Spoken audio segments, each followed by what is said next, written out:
Amén. Y amén. Ok, ¿qué dice aquí? Continuar, le doy, Ángel. Sí. Tienes que darle a continuar. Ok, excelente. Ok, tal vez ponen toditos sus micrófonos en mute. Como les dije, hoy vamos a arrancar con una introducción y tratar de darle chance a algunos versículos de Mateo capítulo 5, el capítulo que arranca uno de los sermones quizás más conocidos de nuestro Señor Jesucristo, el Sermón del Monte. Particularmente es uno de mis sermones preferidos y entre otras cosas porque establece en maneras tan contundentes y tan claras un manifiesto divino para cada uno de nosotros. Recuerden esto, cuando Jesús vino a la tierra, la sociedad en la que se encontró, particularmente los religiosos de su época, venían desarrollando el cumplimiento de la ley conforme a su propia lectura, a su propia interpretación. Y tristemente, en algunos casos, como en los fariseos, se volvió una vida encerrada en reglas y en reglas malentendidas, muchas de ellas. Por eso quiero arrancar dándoles de entrada un pequeño panorama de eso justamente. Quiero que vean, por ejemplo, en Mateo 5, vamos a irnos rápidamente al versículo 21, 27, 31. Es un paneo rápido lo que quiero compartir ahorita. Pero si ustedes observan en estos versículos, Jesucristo les dice a su grupo de seguidores, ustedes han oído que se dijo, van a escuchar esa frase constantemente durante algunos versículos de este capítulo 5. Han oído que se dijo, no matarás. En el versículo 27 llega a decir, ustedes han oído que fue dicho. Repite la misma frase en el versículo 31. También fue dicho, versículo 33, verso 38, versículo 43. Constantemente él dice, ustedes han oído que se dijo, se les enseñó esto, entendieron esto, pero él siempre terminaba esas frases con, pero yo les digo, pero yo les digo. ¿Recuerdan? Jesucristo les dijo, ustedes han escuchado que adulterio es meterte en la cama con una persona que no es tu cónyuge, pero yo les digo de que solamente el pensarla, el desear a esa persona, ya es adulterio. Él vino y a través de este sermón elevó el estándar de una vida espiritual.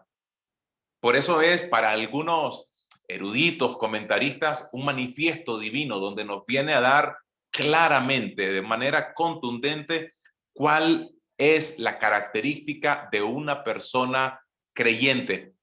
Y noten que alrededor de estos 3 capítulos que forman el Sermón del Monte, el Señor Jesús no nos viene a dar formas a través de la cual podemos conseguir el convertirnos en esto. No, todo lo contrario.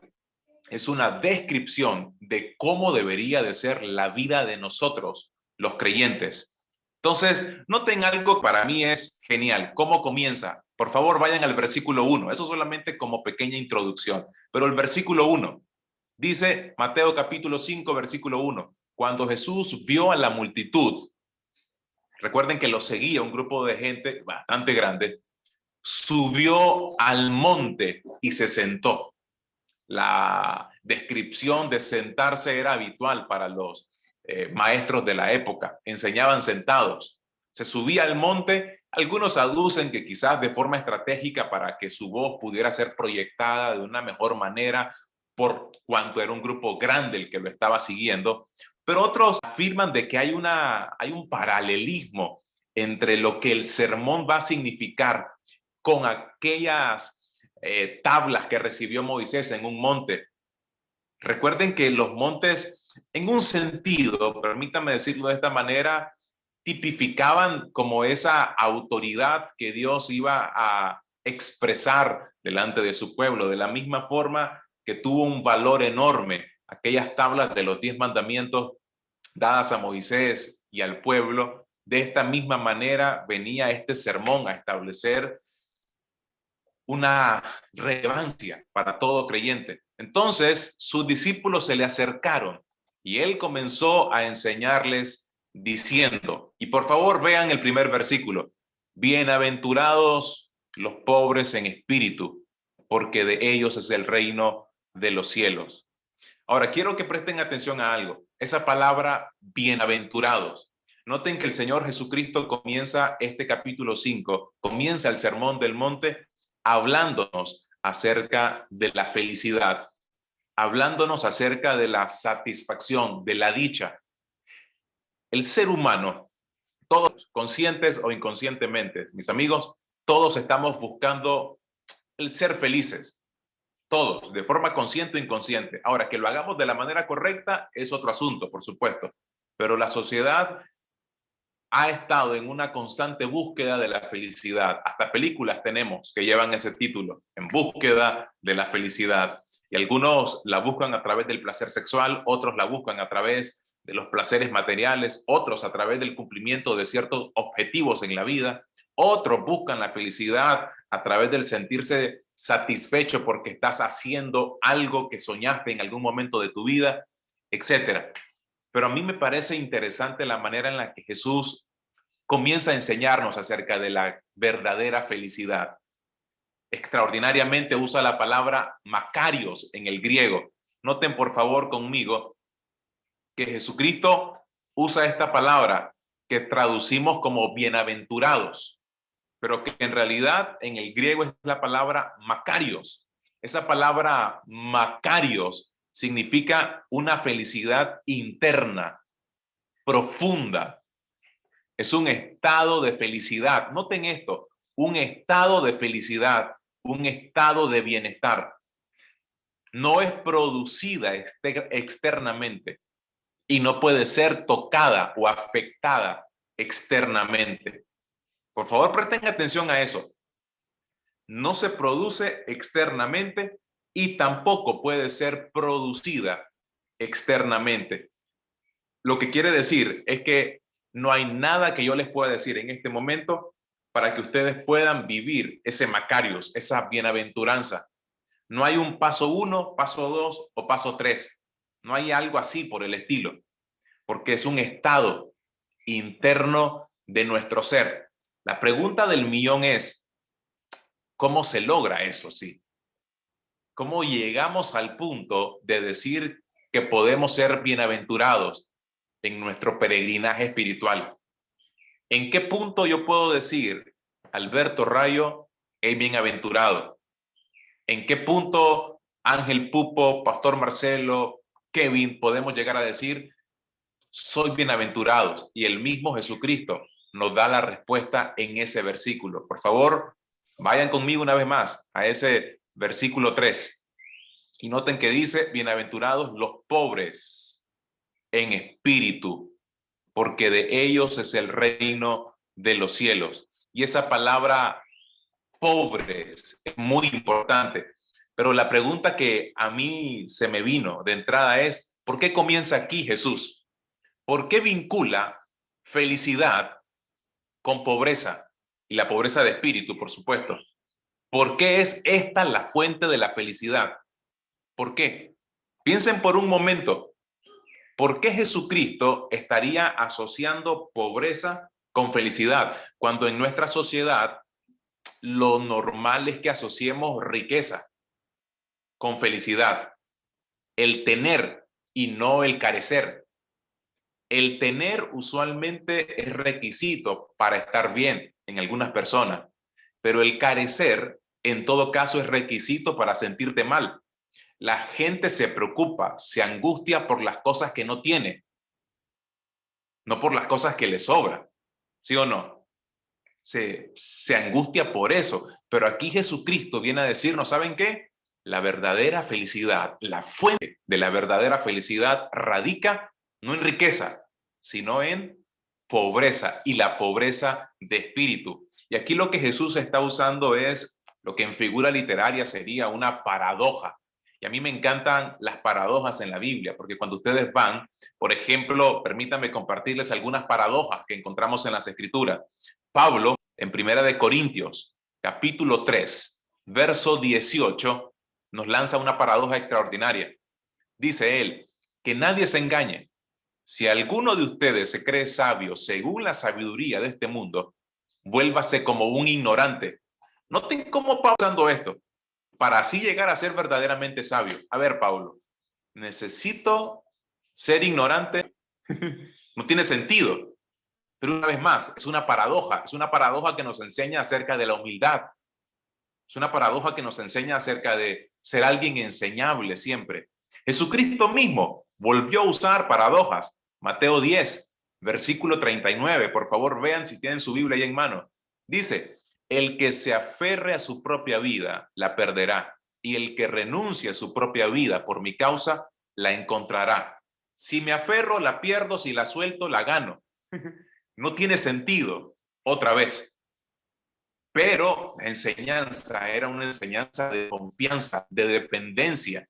De ahí el uso de la paradoja, una vez más. Permítanme compartirles una paradoja más. Segunda de Corintios, capítulo 8, versículo 9. Lo tienen ahí en pantalla. Ya conocen la gracia de nuestro Señor Jesucristo, que aunque era rico, por causa de ustedes se hizo pobre, para que mediante su pobreza ustedes llegaran a ser ricos. Una vez más, las paradojas. Ahora, dicho esto, permítame compartir qué no es pobreza espiritual, porque a veces podemos malentender este término a lo que se refirió Jesucristo. Y déjenme de entrada dejar claro qué no es la pobreza espiritual para que luego vayamos y veamos qué es pobreza espiritual.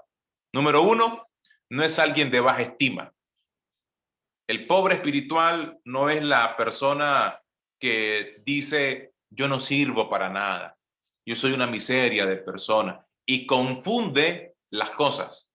No tiene nada que ver con eso. El apóstol Pablo nos enseña que cada uno debe tener, nadie debe de tener un mayor concepto de sí mismo que el que debe de tener. O sea, yo no me puedo creer ni muy, ni tan. Tengo que tener una imagen correcta acerca de mí. Pero el pobre en espíritu no es alguien que tiene baja estima. El pobre en espíritu no es una persona introvertida. No es alguien que no habla, que no se mete con nadie. Ese no es pobreza espiritual. Ese es otro tema. Quizás lo pudiéramos tratar más adelante.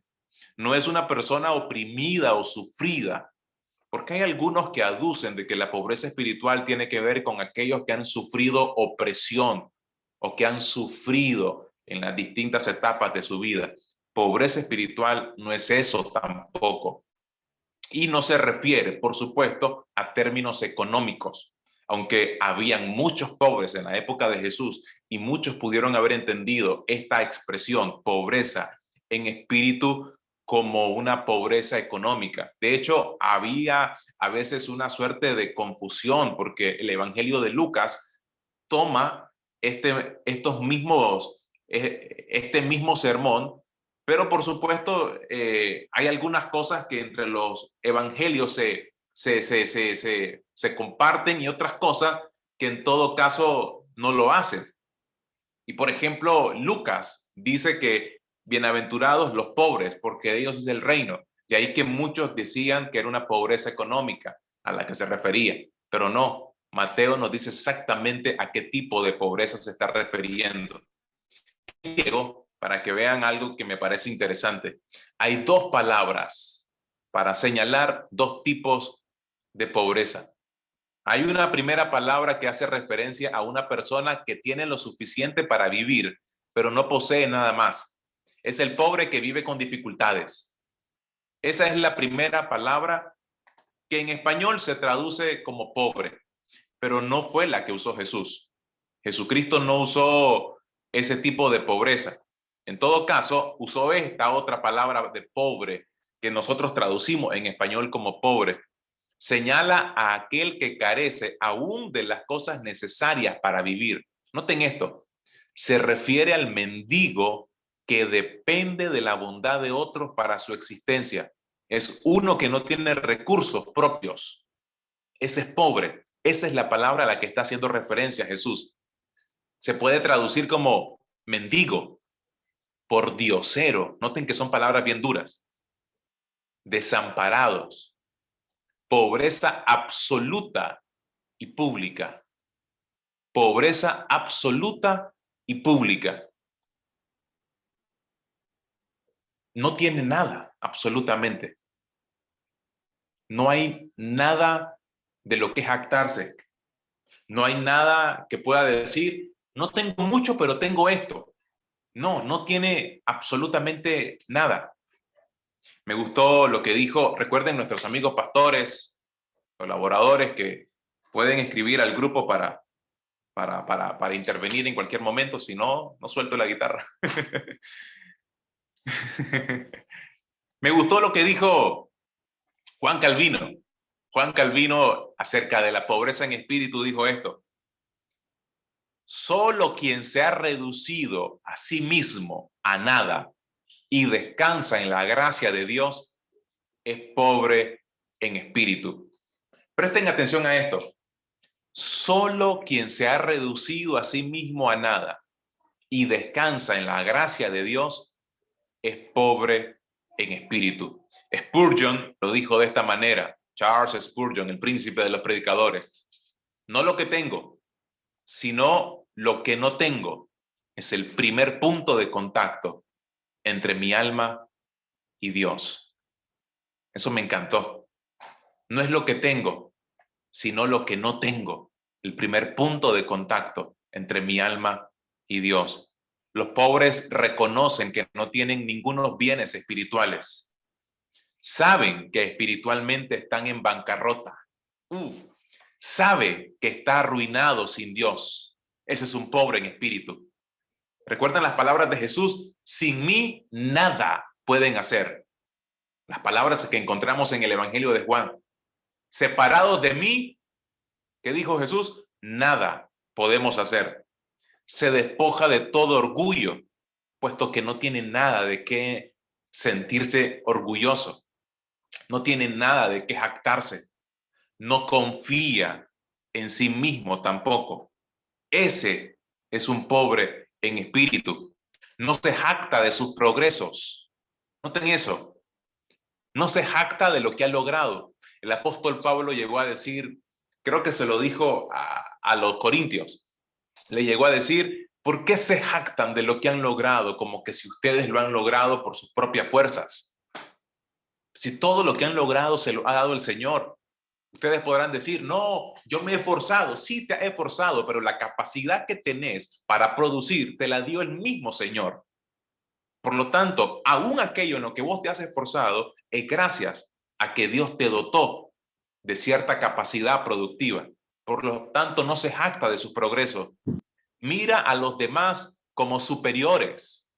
No porque se crea menos en el sentido soy menos que los demás, no en ese sentido, sino porque puede entender las virtudes que hay en otros.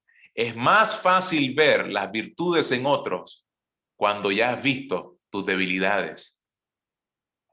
Eso me encanta. Es más fácil ver las virtudes en otros cuando vos ya has visto tus debilidades. Un escritor español dijo esto: cuando vos reconoces tu miseria y sabes que Dios te ama a pesar de eso, es más fácil poder ver con ojos de compasión a las personas. Cuando reconoces tu miseria, insisto, y sabes que Dios te ama a pesar de eso, es más fácil ver a la gente con ojos de compasión. Ese es un pobre en espíritu. Vive lleno de gratitud. Noten eso. Ahora, aquí me parece que hay algo genial que sucede. Todavía no han escrito los muchachos. Aquí sucede algo genial. Apocalipsis capítulo 3. Por favor, vayan a su Biblia y vean conmigo este pasaje que me parece tan descriptivo de nuestra generación, la generación de creyentes en la que a veces nos encontramos. Ok, antes de ir a eso, quisiera darle chance al pastor Iván. Pastor Iván, con nosotros. Muy buenos días una vez más a todos los integrantes de este discipulado. Un tema interesante, clave, medular en la vida de todo creyente, escuchar el sermón del monte. Y precisamente ese verso 3 en donde nuestro hermano Rayo ha abierto un compás bien interesante. Podemos ver también que Jesús le está diciendo a ustedes, esta es la llave.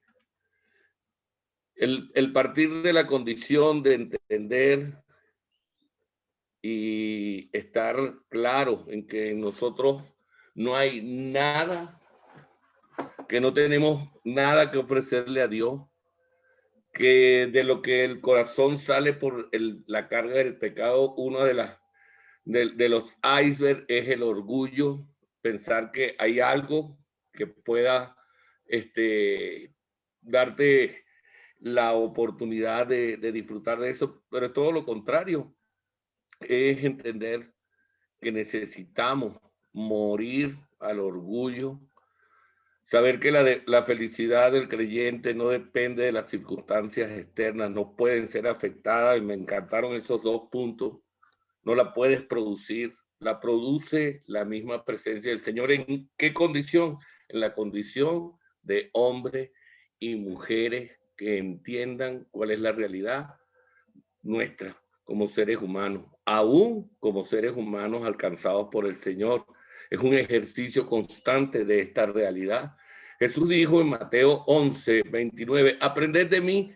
Una de las cosas que dijo, aprended de mí, que soy manso y humilde de corazón. O sea, Jesús le está diciendo a ese momento, aprendan de mí, el Rey del universo, el Dios que se hizo hombre, el Dios que se juntó con su creación caída para mostrarle la gracia maravillosa de Dios. Y me encanta que Jesús en su condición de hombre, en Hebreos 5, verso 7, dice, mientras estuvo aquí en la tierra, Jesús ofreció oraciones y súplicas con gran clamor y lágrimas al que podía rescatarlo de la muerte. Y Dios oyó sus oraciones por la gran reverencia que Jesús le tenía. Aunque era hijo de Dios, Jesús aprendió obediencia. Aprendió. En esa condición de hombre, Jesús tuvo que hacer un aprendizaje que quedó como un modelo para nosotros. Un modelo que nos sitúa y nos está situando hoy nuevamente a la realidad de lo que nosotros somos en nuestra naturaleza caída y lo frágiles que somos a querer creer que tenemos nosotros la oportunidad de entrar en el reino de los cielos. Esta es la llave, esta es la primera bienaventuranza, esta es la que abre la puerta para entrar a las riquezas inescrutables del poder de Dios y del amor de Dios para nosotros. Quería aportar eso en esta reunión. Está interesantísima. Y estamos en el punto 3 nada más todavía, en el verso 3. Gracias, Pastor Iván. Agradecemos muchísimo. Apocalipsis capítulo 3, versículo 17 al 18. Vean por favor conmigo el mensaje a la iglesia en la Odisea. Tú dices, escuchen este mensaje, yo soy rico. Tú dices, yo soy rico. He llegado a tener muchas riquezas. No carezco de nada. No han pasado por ahí. Tú dices, yo soy rico. No carezco de nada. Tú dices, yo estoy bien. No necesito a Dios. Esta generación habla mucho así. No necesito a Dios. Estoy completo. Mi razonamiento basta. Incluso, tristemente, dentro de nuestras comunidades podemos tener a veces el atrevimiento de pensar de que nuestro talento es suficiente. Nos sentimos autosuficientes, aún en el servicio que le damos al Señor, por causa de un talento que tenemos, de un don que se nos ha dado. Ahora, sigamos leyendo. Pero no sabes que eres un desventurado. Noten esto. No sabes que eres un desventurado, un miserable, y que estás pobre ciego y desnudo. ¿No sabes que eres desventurado, un miserable y que estás pobre, ciego y desnudo? ¿Saben? El problema no es que la sociedad se crea autosuficiente. El problema es que la sociedad no sabe que en realidad su condición real es de miseria. Su condición real es de desventura, de desnudo. Ese desnudo es, estás desprotegido. No importa cuánto creas que te la sabes toda. No importa cuánta influencia tengas, cuánto conocimiento tengas. No importa cuánto la gente incluso te puede hacer creer que sos importante. Hay algo que no tenés que pasar de vista, tu verdadera condición. Sos miserable, desventurado, sos pobre y ciego. Para que seas realmente rico, dice el mensaje de Jesús a esta iglesia, yo te aconsejo que compres de mí oro refinado en el fuego y vestiduras blancas, para que te vistas y no se descubra la vergüenza de tu desnudez.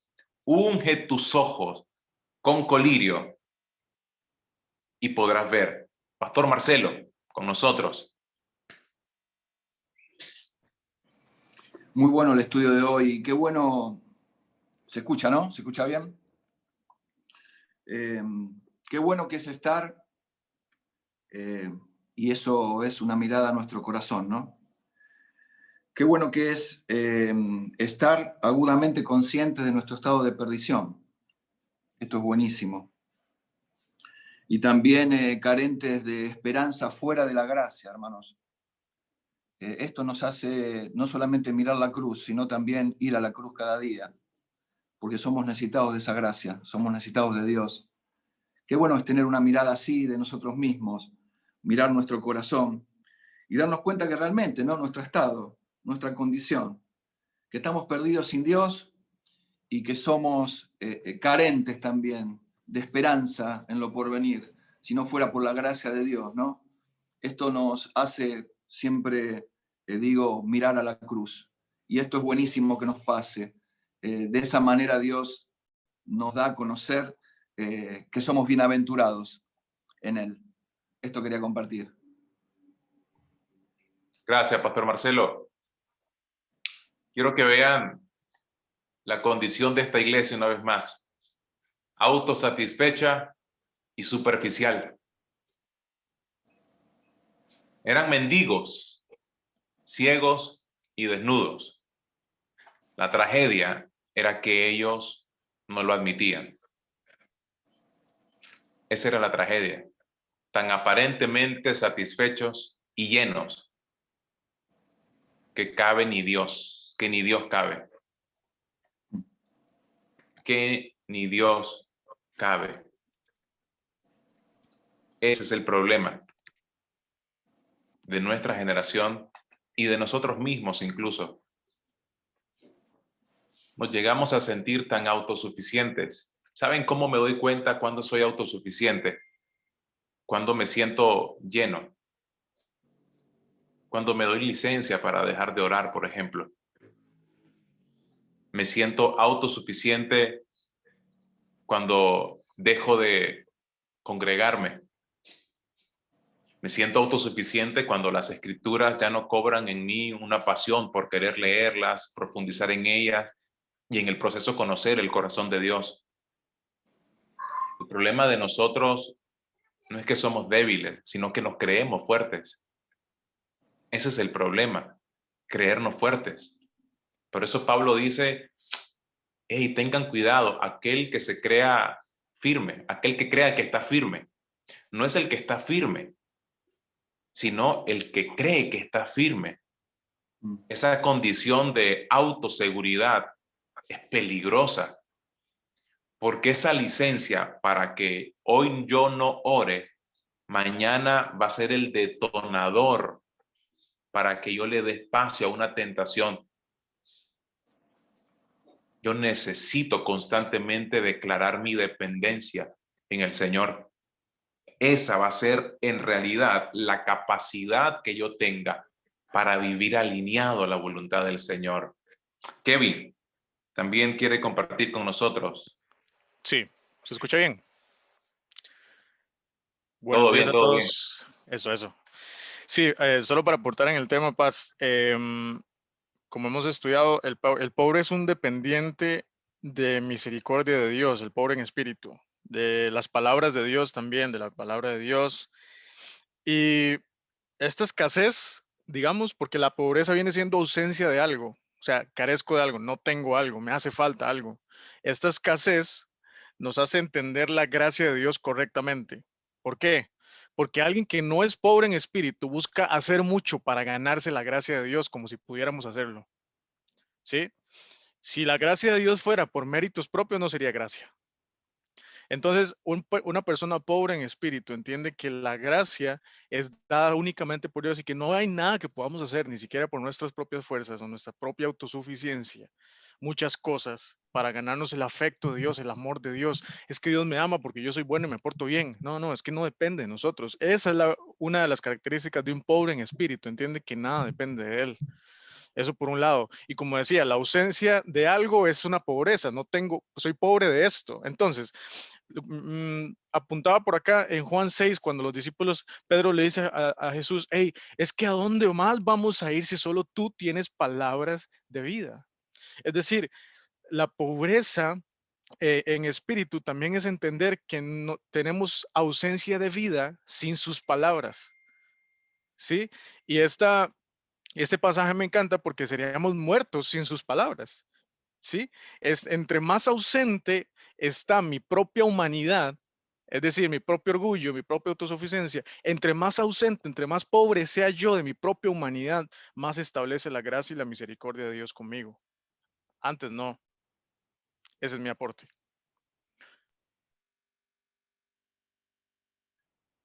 Ok, Ángel también quiere compartir con nosotros. Hola, sí, también quería compartir y que nos diéramos cuenta, si no se han dado cuenta todos ya, de qué retante es este discipulado, qué retante es esta clase en todos los sentidos con las predicaciones que escuchamos ahorita en estos momentos, porque las predicaciones que... Ay, no sé si me escuchan, no tenía micrófono, porque las predicaciones que escuchamos en estos momentos son, tú lo tienes todo en ti, tú puedes declarar, hay poder en ti, tú puedes, el poder está dentro tuyo, las palabras están dentro tuyo, tus sueños están dentro tuyo, si no tienes más es porque no pides más, si la visión que Dios ha puesto, la ha puesto dentro de ti, y de repente cuando conocemos la palabra de Dios nos damos cuenta que lo que de verdad está dentro nuestro es nuestra concupiscencia, o sea, en verdad están las tres diferencias, está la concupiscencia, la tentación y el pecado, pero es la concupiscencia que está dentro nuestro, que nos hace ver el pecado deseoso, y es la tentación el que nos da la capacidad, el que nos da el agarre para que nosotros podamos ir a pecar. Y eso es lo que está dentro de nosotros. Y cuando nos damos cuenta de esto, también tenemos una gran esperanza, porque cuando no teníamos a Dios, me doy cuenta ahorita, cuando no teníamos a Dios, ¿qué teníamos? Nada. Teníamos lo que por gracia nos caía del cielo. Dice Dios que Él hace resplandecer el sol sobre buenos y malos. Pero ahora que tenemos a Dios, ¿qué temor podemos tener? ¿Cómo no podemos hablar? ¿Cómo no podemos seguir adelante? Pero es que ya no seguimos adelante por nuestras propias fuerzas, ya no seguimos adelante por nuestro propio conocimiento, ya no seguimos adelante porque tenemos el poder dentro nuestro, porque ya nos dimos cuenta y somos capaces de ver que no hay nada dentro nuestro, pero tenemos todo en Cristo. O sea, yo soy pobre, pero en Cristo lo tengo. Entonces yo digo, necesito hablarle a alguien de Dios. Y entonces Moisés lo estaba mandando a hablar de Dios, y Moisés decía, Señor, nunca he sido hombre de fácil palabra, ni antes, ni desde que tú hablas a tu siervo. Soy tardo en el habla y torpe de lengua. Y Jehová le responde, ¿quién dio la boca al hombre? ¿O quién hizo al mudo y al sordo, al que ve y al ciego? ¿No soy yo Jehová? Y aquí está la esperanza de Moisés. Ahora pues ve y yo estaré con tu boca y te enseñaré lo que hayas de hablar. Y uno dice, ¿Y cómo yo puedo aguantar esta vida? Bueno, tú eres pobre, pero lo tienes todo en Cristo. Y entonces las personas viven sus vidas pensando que lo tienen todo. Y 1 Corintios 4:7 nos dice, ¿quién te distingue? ¿Qué tienes que no hayas recibido? Y si lo recibiste, ¿por qué te glorías como si no lo hubieses recibido? Y si lo has recibido, gloria a Dios. Y si no lo has recibido, Dios sabe por qué. Y qué bueno saber que toda dádiva y todo don perfecto desciende de lo alto del Padre de las luces, en el cual no hay mudanza de sombra ni variación.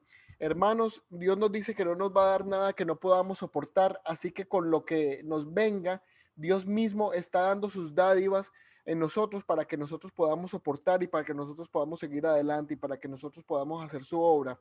Somos pobres, pero gloria a Dios que lo tenemos a Él.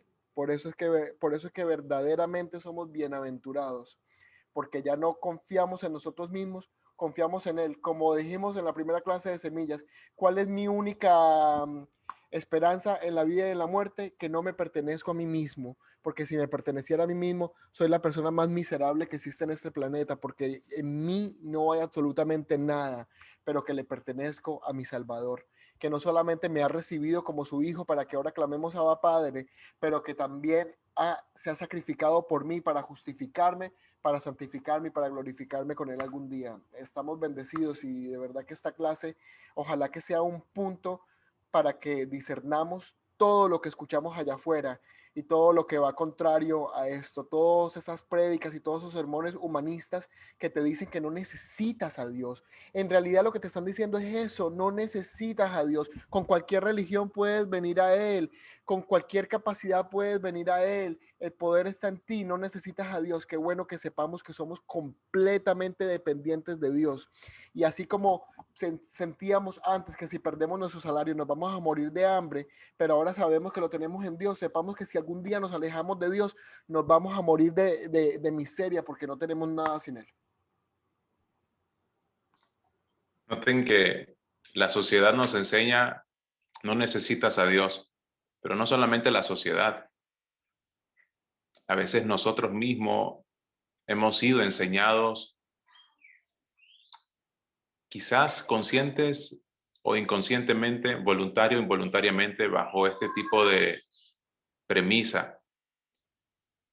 Pareciera que el giro de nuestras enseñanzas en las iglesias ha sido tratar de hacerte sentir de que sos alguien rico en talento, en recursos, alguien valioso. Y no lo malentiendan, porque tampoco quisiera que sientan de que es un ataque en contra de la estima o la identidad, porque igual somos imagen y semejanza del Señor y por lo tanto tenemos dignidad por causa de que somos hechos a imagen del Señor.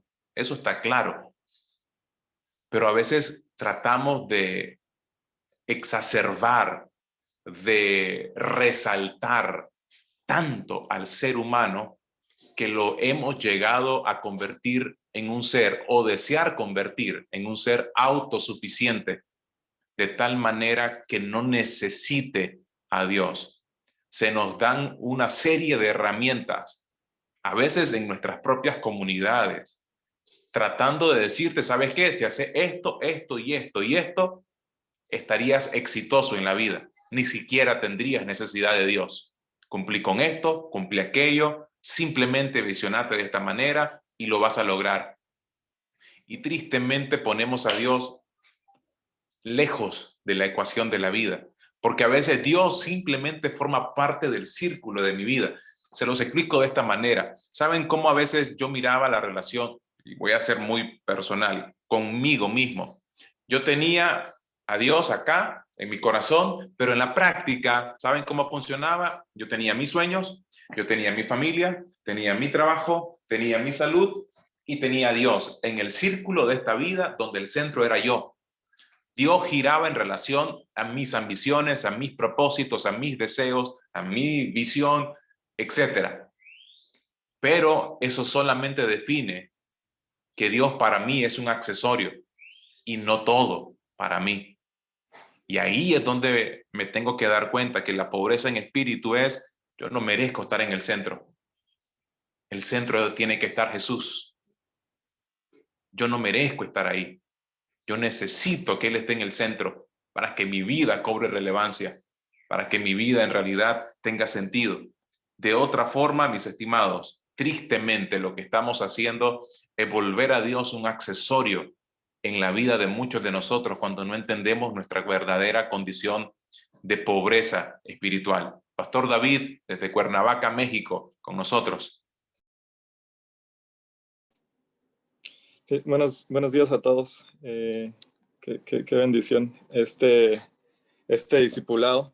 Y ahorita que hablaba Ángel acerca de esto y comentaba la parte de cómo como iglesia se ha fallado mucho en la parte de hablar acerca del verdadero mensaje, el verdadero evangelio, y cómo se enseña, se saca, y decía el pastor Alberto ahorita, se saca a Dios de la ecuación y se mete al hombre en el trono específicamente, y se habla acerca de tú lo puedes todo, solamente esfuérzate, échale ganas y lo vas a conseguir. Se habla incluso muy bíblico de que arrebates lo que te pertenece, que Dios no quiere pobres, que Dios quiere bendecirte y todo esto que ya conocemos todos. Ya se habló mucho acerca de los pobres en espíritu. Entendemos que un pobre en espíritu son los que verdaderamente reconocen que no tienen absolutamente nada con que nos podamos presentar delante de Dios para poder recibir de Él la salvación, recibir el perdón por nuestros pecados. Entendemos que yo no puedo ni siquiera pagarlo, no tengo con qué hacerlo. Pero creo que parte del problema de donde sale todo esto, en la semana me tocaba predicar el día lunes y hablaba del problema en que nosotros como seres humanos nos desconfiguramos de Dios, fuimos configurados a imagen, semejanza de Dios, pero nosotros solitos nos desconfiguramos y nos configuramos a nosotros mismos, es decir, a nuestra imagen y nuestra semejanza. Vivimos en un mundo material, en un mundo en el cual el que más tiene, más vale, el que más ha conseguido, más valor le dan, más atención le ponen. Entonces, por eso todos queremos acumular y tener más y conseguir más para entonces así ocupar un lugar importante en la sociedad o en el círculo donde me muevo. Pero bien aquí, estaba ahorita que escuchaba todo esto y específicamente esta parte de los pobres en espíritu, me hizo recordar ahí en Juan capítulo 17, versículo 16. Aquí viene el problema de todo, porque Juan 17, 16 dice, no son desde el 15, Jesús hablando, no ruego que los quites del mundo, sino que los guardes del mal. Y el versículo 16 dice, no son del mundo, como tampoco yo soy del mundo. Santifícalos en tu verdad, tu palabra es verdad. Y el versículo 18 dice, como tú me enviaste al mundo, así yo los he enviado al mundo. El problema de todo es que nos creemos del mundo. Es decir, yo creo que pertenezco a este lugar por esa desconfiguración que yo mismo provoqué de Dios, y entonces creo que pertenezco aquí, y como pertenezco aquí, tengo que luchar por tener aquí, por ganar acá, por ser parte del mundo, cuando el mismo Jesús dice, no son de este mundo, yo los envié al mundo.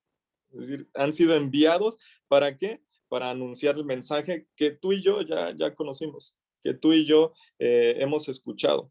Pero el problema de todo es que al creer que somos parte, que pertenecemos a este mundo, entonces por eso queremos tener, queremos acumular, queremos ganar. Una persona pobre en espíritu reconoce que no tiene absolutamente nada, lo hemos ya visto. Para muchos ricos de este mundo, para muchos de los que tienen dinero, riquezas en este mundo, su reino está en este mundo. La palabra de Dios lo menciona también y dice, donde está tu corazón, ahí está tu tesoro. Entonces, para muchos, el tener aquí está su riqueza. Pero para un pobre, para los pobres en espíritu, su mayor riqueza es el reino de Dios. Entonces, entender esa parte de no pertenezco a este mundo, no caer en ese enredo de acumular, tener acá, sino, y no malentender la parte de la pobreza espiritual. He escuchado un sinfín, y aquí específicamente en México conozco una iglesia en la cual los líderes de la iglesia mencionan que el pastor no puede tener coche, no puede tener buena casa, no puede tener buena ropa, porque está siendo antibíblico y la Biblia dice otra cosa. Entonces, no se trata, como lo decía el pastor Alberto y bien lo mencionaba y los pastores lo comentaban, no se trata de algo material, sino de algo del corazón, de entender que yo no hice nada para lograr la salvación, yo no pagué por eso, y no, por más que logre o intente acumular, no voy a lograr pagar por nada de lo que Dios ha hecho por mí. Así que, pues, Dios les bendiga, y ese era el aporte. Gracias, pastor. Tenemos también a Rebeca de Monterrey, en México. Mi aporte, buenos días amigos, buenos días a todos. Mi aporte se parece mucho a lo que el pastor David acaba de mencionar. Yo creo que la sangre mexicana nos une. Porque si se fijan muy bien, después de las bienaventuranzas, el Señor sigue diciendo, ustedes son la sal de la tierra, ustedes son la luz del mundo, ¿sí? Después de bienaventuranzas, después de que el Señor comienza a decir, bienaventurados los pobres en espíritu, bienaventurados los que tienen hambre y sed de justicia, después comienza diciendo que nosotros que no pertenecemos a este mundo, como comentaba el pastor David, y literalmente se resume en eso, bienaventurados los que no pertenecen a este mundo. Si escuchan música de fondo romántica, es que mi vecino está muy enamorado, la tiene muy alta. Aquí me tiene llorando también. No sé si estoy llorando por el discipulado o por las canciones, pero bueno. No está ministrando. Está bien, sí. Y bueno, nada de eso, solamente que nosotros, nuestra esperanza, nuestro todo debe ser el Señor, ¿sabe? Todo lo terrenal, a mí me encanta esta frase que dice, todo lo terrenal, incluyendo familia, incluyendo negocios, incluyendo éxitos, triunfos, todo lo que tenemos pierde valor a la luz de Cristo. Uno de los teólogos lo decía, si nosotros pusiéramos en balanza todas las riquezas de este mundo, todo el dinero, todo lo que el mundo nos puede dar, incluyendo nosotros mismos, a nuestra familia, y de otro lado pusiéramos a Cristo, ni siquiera tuviera comparación, porque nada se puede comparar al valor que es de tener a Cristo en nosotros. Nuestros fracasos no nos definen, pero tampoco nuestros éxitos nos definen, ¿sí? Porque nos define quién murió por nosotros, que es Cristo el Señor. Y muchas veces la iglesia también se ha encargado de que nosotros creamos, nos hemos creado esa idea de nosotros mismos y que todo depende de nosotros. Muchas veces nos han predicado de que seamos como David, que seamos como Jonás, que seamos como Samuel, y las predicaciones se basan mucho al hombre, sin saber que cada predicación apunta a Cristo, cada historia apunta a Cristo, cada mensaje apunta a Cristo, cada palabra de la Biblia, desde Génesis 1 hasta Apocalipsis, todo apunta a Cristo. Entonces nuestra vida, todo debe también de apuntar a Cristo. Y ese es mi aporte, gracias. Perdonen por Gracias, gracias Rebeca. Pastor Marcelo, desde Mar de Plata, Argentina. Sí, recuerden que Jesús les está enseñando a los discípulos cómo se vive como un ciudadano del reino, ¿sí? Esto es práctico. Esto no lo olviden. Yo quería dar a conocer una frase de Samuel Pérez Milos, ¿sí? Que dice, la felicidad del creyente, la dicha íntima del cristiano, no consiste en poseer la verdad y conocerla tan solamente, sino en aceptar esto, que somos pobres en espíritu, somos necesitados de Dios, y también en obedecer a ello, ¿sí? Nosotros dependemos absolutamente de Dios en esto, y al mirar nuestro corazón nos damos cuenta de nuestra condición, de nuestra necesidad, y tan solamente le elevamos nuestros ojos al cielo y le pedimos ayuda al cielo, porque necesitamos vivirlo esto, hermanos. No, las bienaventuranzas son una enseñanza práctica de cómo los ciudadanos del reino viven. ¿Sí? Tú y yo somos ciudadanos del reino, y es interesante que esto no sea tan solamente una teoría. Tenemos a Dios en nuestro corazón, conocemos de Él, de su palabra, pero también esto nos tiene que llevar a aceptar nuestra condición cuando la palabra te confronta, y obedecer a la palabra de Dios de tal manera que esa expresión de bienaventuranza se viva en tu vida y también se dé a conocer a los demás, porque lo que quiere Jesús es que esto llegue a tu casa y llegue también a los demás, ¿no? A conocer realmente que eres un bienaventurado en el nombre de Jesús. Gracias, Pastor Marcelo. Quiero compartirles una expresión que me pareció bien acertado. necesito que Jesús me salve de mí unas cuantas veces al día. No una vez, sino unas cuantas veces al día. Porque, como decía el pastor David y lo compartía también Rebeca, vivimos en este mundo donde tristemente, como comunidad a veces, como comunidad de creyentes, hemos convertido en un grupo que tiene un mensaje muy, ¿cómo es que le llaman los sociólogos? Apela mucho al antropocentrismo, creo que se le llama. No estoy seguro de la palabra, pero es donde el hombre es el centro de todas las cosas. Ahora, quiero que vean la recompensa de esta bienaventuranza, porque ya hablamos de la condición. Ahora veamos la recompensa. Dice en Isaías 66, versículo 2, yo pongo la mirada en los pobres y humildes de espíritu y en los que tiemblan al escuchar mi palabra. Salmos 34, versículo 18. Cercano está el Señor para salvar a los que tienen roto el corazón y el espíritu. Noten primero dice Isaías, yo pongo la mirada en los pobres. Luego dice el salmista, cercano está el Señor. Otra vez más, Isaías dice, porque así ha dicho el alto y sublime, el que habita la eternidad y cuyo nombre es santo. Yo habito en las alturas, en santidad, pero también doy vida a los de espíritu humilde y quebrantado, y a los quebrantados de corazón. Y noten que el versículo dice, bienaventurados los pobres en espíritu, porque de ellos es el reino de los cielos. Noten que dice, de ellos es, no será, no es a futuro, es en presente. De ellos no será, sino que es el reino de los cielos. ¿Y saben por qué? Porque solo un pobre en espíritu sabrá valorar las riquezas del reino de los cielos. Alguien dijo esto y me pareció genial. Dueños de nada, pero herederos de todas las cosas. Eso me parece extraordinario.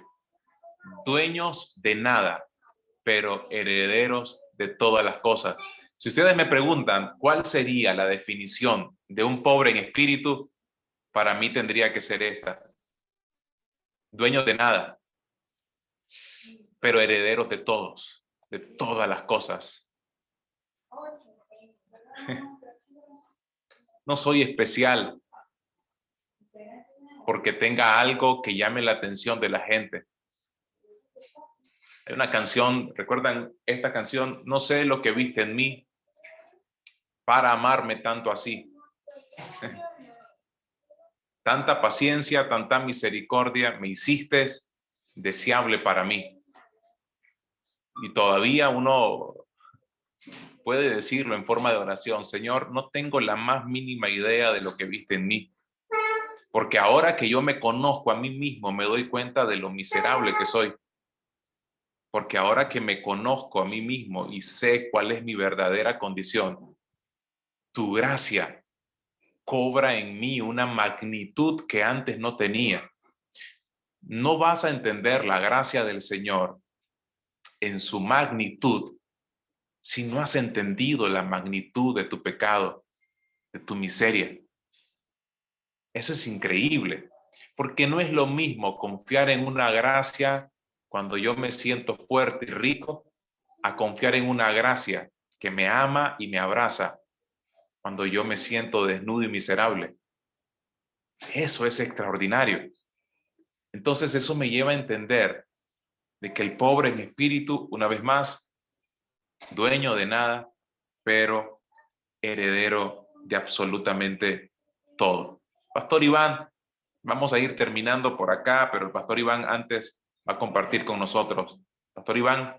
Sí, pero uno me gustaría, y seguro que el resto de la audiencia nos gustaría escucharte, que le pusieras melodía a esa canción que cantaste, porque tú tienes una voz extraordinaria. Entonces ese salmo sería mucho más poderoso, esa canción.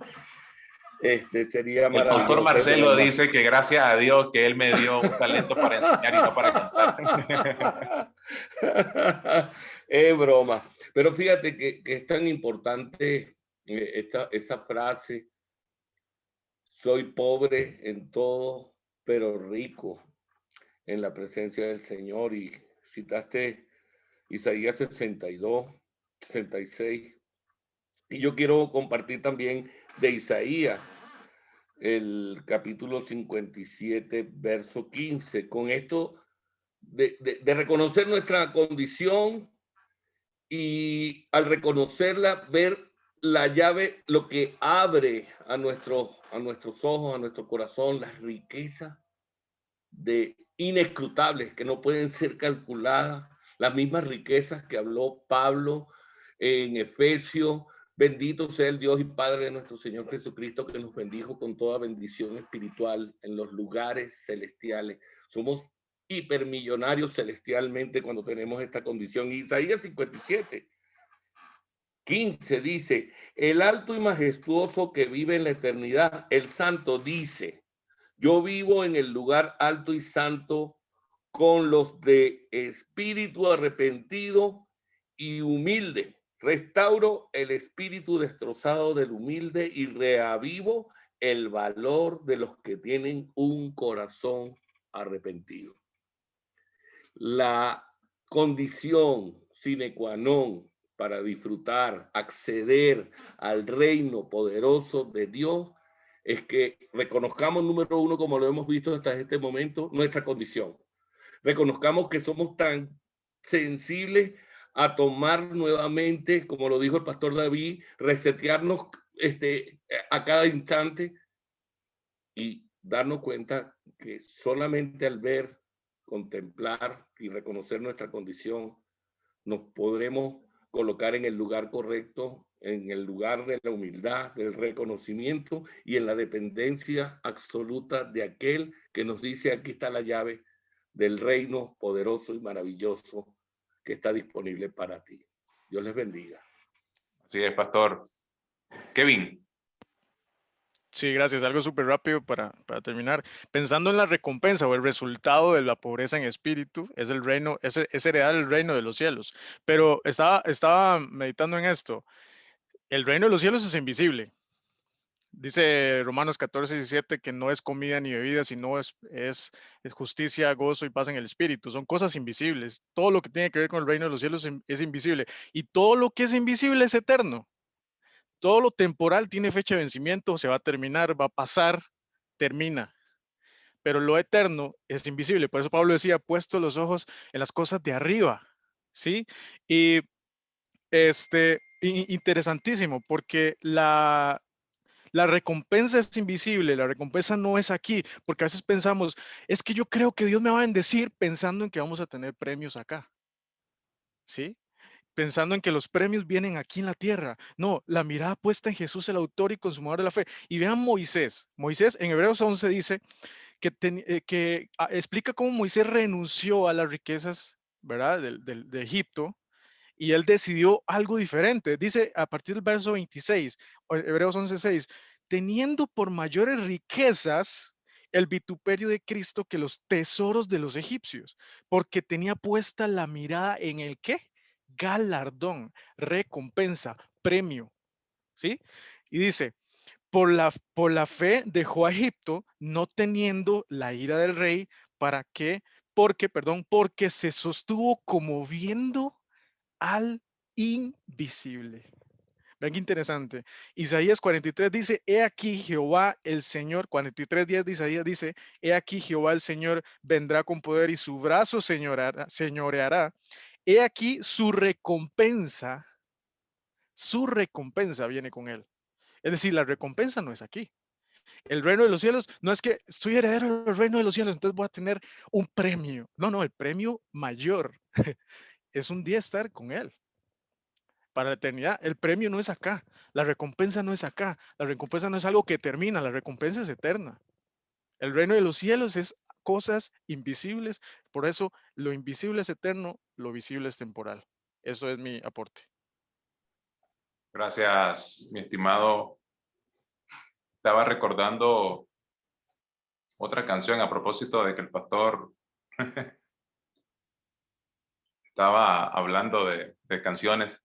Solo quiero terminar con esta letra que me encanta de una canción de Marcos Vidal. ¿Recuerdan? ¿Quién soy yo? Decía Marcos Vidal. No sé cómo, pero tengo esperanza.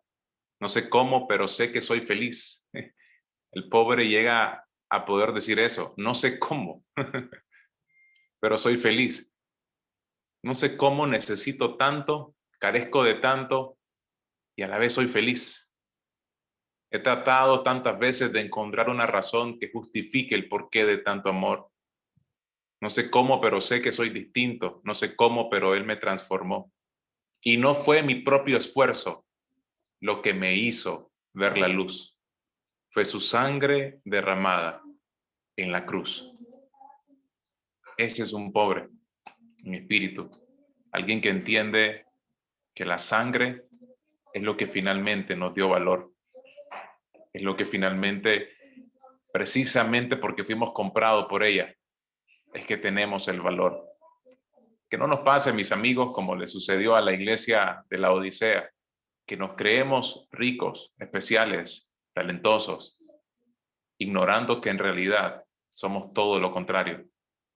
No importa cuánto nosotros nos lleguemos a creer o la gente llega a creer de nosotros. Es importante recordar que solo el pobre en espíritu es verdaderamente feliz, que solo Él es dueño de nada, pero heredero de todas las cosas, por gracia de nuestro Padre. Vamos a orar, ¿les parece? Señor, gracias, muchísimas gracias en esta mañana, día, tarde para algunos. Y mi deseo es que tu palabra quede guardada en nuestro corazón, atesorada totalmente. Y que podamos, en medio de esta condición, reconocer que es por tu gracia que tenemos acceso a una felicidad incomprensible. Y ruego que esta palabra quede grabada en nuestro corazón. En Cristo Jesús. Amén. Y amén. Ok, amigos, abrimos micrófono, saludamos, despedimos. Antes que se vayan, déjeme decir Gracias, pastor. Gracias por la palabra. antes que se vayan, déjeme decir Bye. Que vayan. El ángel ahorita. Dale que podés, dale. A ver, Ángel quería hablar. que todo lo que estaban en semillas pasan ahorita a raíces, porque WhatsApp no nos deja tener tanta gente en un grupo, lo tenemos en Telegram. Entonces, si pueden, vayan por favor a la aplicación de Telegram y yo les voy a mandar un link para que ustedes pasen. Si me pueden mandar un mensaje privado, yo con mucho gusto les ayudo. Gracias. Bueno, Tenemos clases, vamos a empezar. consulta. Pastor Ángel, ¿el mismo ya terminó? Perdóname que el speaker, ¿cómo es? Si el discipulado Semillas ya terminó. Sí, ya terminó y ustedes siguen con raíces. Genial. Ustedes siguen a esta hora. ¿Suben el link de Telegram al grupo de WhatsApp? Sí, pero no es un grupo no te va a tener tanta gente. No se escucha nada. Ok, cualquier cosa le pueden escribir directamente al WhatsApp de Ángel para que ahí él les pueda explicar también todos los detalles relacionados a la transición desde el grupo de semilla al grupo de raíces. Hay que abrir o bajar, descargar la aplicación de Telegram, los que no la tienen, y ahí Ángel les va a explicar posteriormente. Nos despedimos entonces. Saludos todos. Bye, bye. Hey, gracias. Chao. Buen fin de semana. Bye, se cuidan. Buen fin de... Chao, amigos. Gracias, pastor. Pórtense bien. Falta el vivo, ¿no?